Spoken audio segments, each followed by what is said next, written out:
یەکلاییکردنەوەی پۆستەکانی هەرێک لە یەکگرتووی ئیسلامی کوردستان و کۆمەڵی ئیسلامی نیگەرانی بەشێک لە کادرانی ئەو دوو حیزبە ئیسلامی بە دوای خۆی داهێناوە.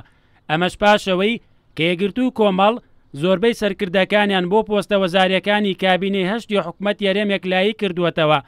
دەستنیشانکردنی سەرکردەکانی دوولایەنە ئیسلامیەکە لە کاتێکدایە کە کادرانیان پیان وابوو حیزبەکانیان زیاتر کادرە گەنج و بە ئەزموونەکان دەنێرنە حکوومەت، بەڵام وەک ئەوان دەڵێن ئەم خەونەیان بەدی نەهات.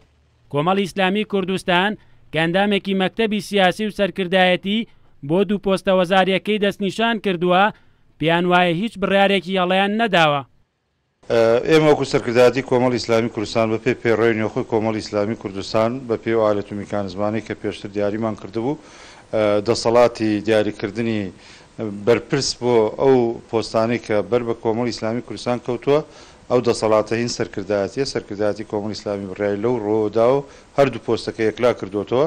ئاساییە لە ڕۆژگارێکە کە هەمومان هەموو لایەنە سیاسەکان پێداگیری لەسەر شەفافیت دەکەین.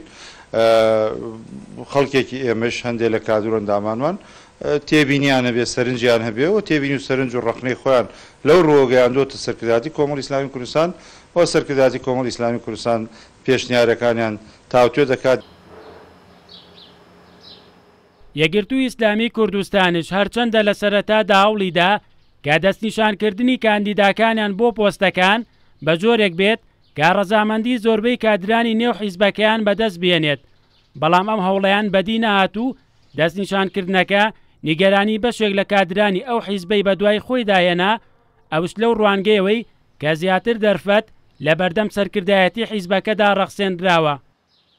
لەو پێنج بەرپرسیارەتیە سیانیان ئەندامی سەرکردایەتی نین و یەکێکیان دیاری کراوە کە ئەندامی سەرکردایەتیە و ئەویتریان هێشتا ماوە کە دیاری نەکراوە. لەبەرەوە نەخێر ئەو پێنج پۆستەی کە ئێمە بەرپرسیارەتەکەمان هەڵگرتووە سەرکردایەتی شیتیایە، بەڵام زۆرینەی سەرکردایەتی نییە، ئەندامی سەرکردایەتی نییە.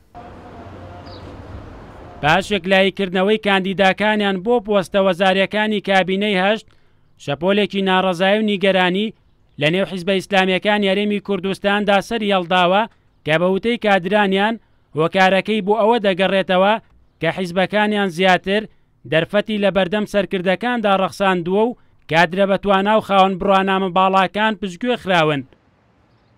لە کاتێکدا کە حیزبە ئیسلامیەکان ئۆپۆزیسیۆن بوون، ڕەخنەیان لە دوولایەنەکەی دەسەڵات دەگرت کە زیاتر بەرپرسە باڵاکانیان دەنێرنە حکوومەت، بەڵام لە ئێستادا ئەم ڕەخنەیە بەرۆکی خۆیانی گرتووەتەوە و سەرباری ڕەخنەکانیش نیگەرانی کادرەکانیانی بە دوای خۆی داهێناوە. مەرانە بڵا کورتسان نیوز سلێمانی.